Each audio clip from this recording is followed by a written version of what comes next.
Hi everyone and welcome back to another video. So if you want to maximize privacy, reduce background tracking or save battery, you can completely turn location service off on your iPhone. In iPhone settings 2026, Apple lets you disable location access system-wide or fine-tune its peer app, okay? So in this guide, I will show you step by step how to turn off location services on your iPhone in 2026 like a pro. Okay, so first thing first, go to settings, okay? So look for settings and tap it, okay? So this is where all privacy controls live. Okay, so now go to privacy and security. So scroll down and tap privacy and security.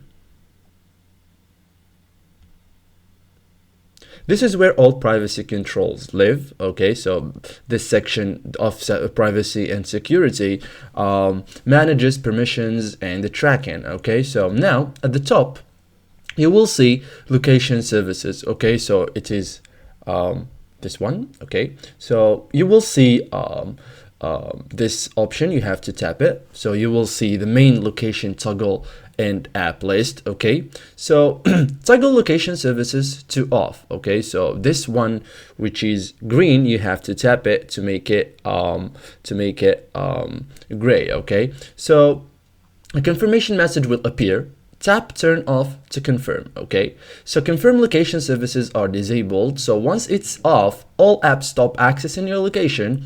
GPS and location based tracking stop. Maps, weather, find my, ride apps won't use location, and location icon disappears. Okay, so thank you guys for watching this video and see you guys in the next tutorial.